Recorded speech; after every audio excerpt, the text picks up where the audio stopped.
สวัสดีครับเพื่อนๆสบายดีมู่เพื่อนทุกคนทางแฟนเพจYouTube Channel โอโซสัญญวงศ์ไลน์แล้วก็แฟนเพจ Facebook โอโซสัญญวงศ์ไลน์ครับวันนี้คือเพื่อนๆอยากทราบเพื่อนๆว่าเอ่อจะพาเพื่อนๆไปรีวิวห้องน้ำศูนย์คอมพิวเตอร์และศูนย์ภาษาเดี๋ยวเพื่อนๆอยู่ที่อันหมอนะเพื่อนๆเดี๋ยวนี้เพื่อนๆให้เพื่อนๆเบิ่ง เขาจะเข้าไปข้างในนะเพื่อนแล้วเขาก็จะรีวิวนะเพื่อนว่าเป็นแนวใดห้องน้ำมันสะอาดบ่เพราะว่าอันโอสดเคยเข้าไปเฮือนึงแล้วมันโคตรสะอาดเลยจังซี่นะเลยสิหาเพื่อนๆเข้าไปเนาะไปเพื่อนๆเข้าไปเบื้องในเลยเพราะว่าห้องน้ำโคตรสะอาดเลยมีคนทำความสะอาดดีนะห้องน้ำลู่คณะห้องน้ำโคตรลู่เลยเพื่อนๆคณะมหาวิทยาลัยนะโคตรลู่เลยสุดยอดเขาจะหาเพื่อนๆไปรีวิวนะเพื่อนๆเนาะ เพิ่นบ่ได้อนุญาตแต่เฮาสิไปรีวิวเพื่อนๆจังนั้นเพิ่นอยากให้เพื่อนๆเบิ่งนำนะจังซี่ไปโอเคไปเบิ่งเลยเพื่อนๆเดี๋ยวไปเจอกันที่ห้องน้ำเลยเนาะครับเพื่อนๆครับตอนนี้อ่าสำนักวิทยาศาสตร์และเทคโนโลยีวิทเพิ่นเปิดแล้วนะครับเราจะไปห้องน้ำกันโอ้โหโคตรใหญ่เลยเพื่อนๆโคตรใหญ่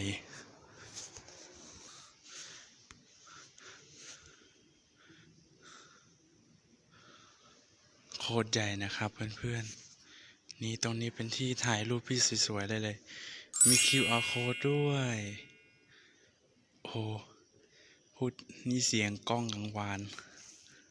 โอเคครับเพื่อนๆจะพาเพื่อนๆไปรีวิวห้องน้ำนะครับพูดเบาๆนะมีต้นคริสต์มาสด้วยว้าวเฮ้ยมีต้นคริสต์มาสด้วยห้องน้ำอยู่ตรงไหนอะโอ้นี่ไงห้องเพื่อนๆห้องน้ำเพื่อนเรียนแล้วเพื่อนๆตรงนั้น ตรงนั้นจะเป็นที่เรียนหนังสือว้าวบ๊ายบายตรงนี้ก็จะเป็นอ่าใหญ่ใหญ่มากอันนี้จะเป็นห้องน้ำผู้หญิงนะครับเพื่อนๆเราจะไม่เข้าไปนะบ๊ายบายห้ามสูบบุหรี่ด้วยว้าวอยู่ที่ประเทศไทยห้องน้ำชายนะครับเบอร์103เราจะเข้าไปนะครับว้าวมีแต่เราด้วยผมเปิดไฟให้ด้วยผมสามารถเปิดปิดประตูด้วยไม่มีใครได้ยินผมนะเพื่อนๆนี่แหละครับตอนนี้สวัสดีครับตอนเช้านะครับเพื่อนๆตอนนี้ผมอยู่ที่ห้องน้ำนะครับอยู่ที่มหาวิทยาลัยนะครับเพื่อนๆอยู่ที่ประเทศไทยอันนี้คือเป็นที่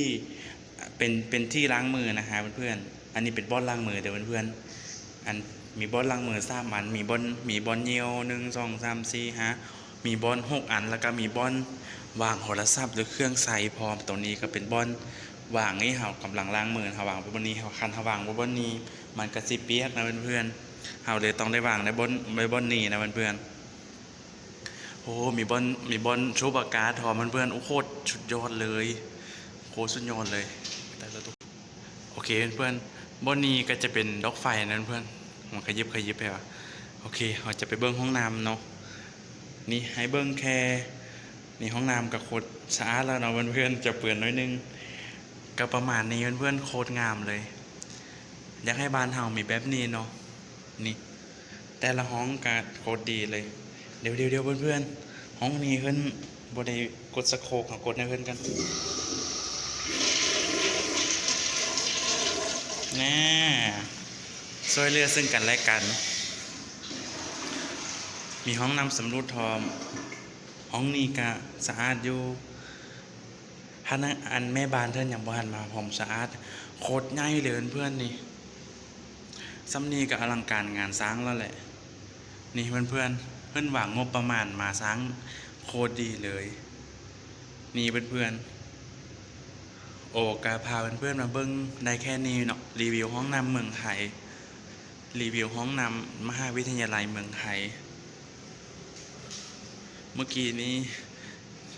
นี่เพื่อนๆหาเบิ่งห้อง360 องศาเลยนะเพื่อนๆเนาะ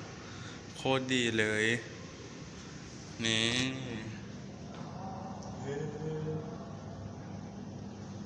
สุดยอด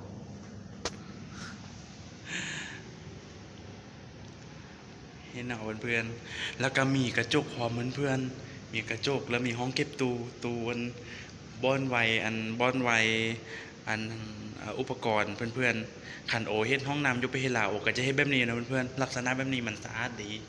มันโคตรสะอาดเลยเพื่อนๆทีนี่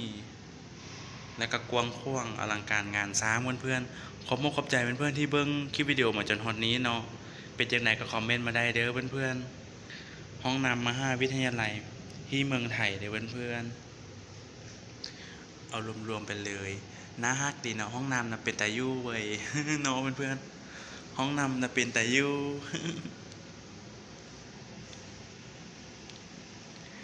ก็ เดี๋ยว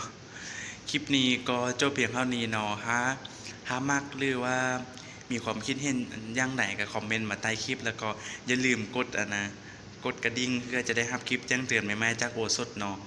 แล้วก็คลิปนี้ก็บ๊ายบายเดี๋ยวเจอกันใหม่ในคลิปหน้าเด้อ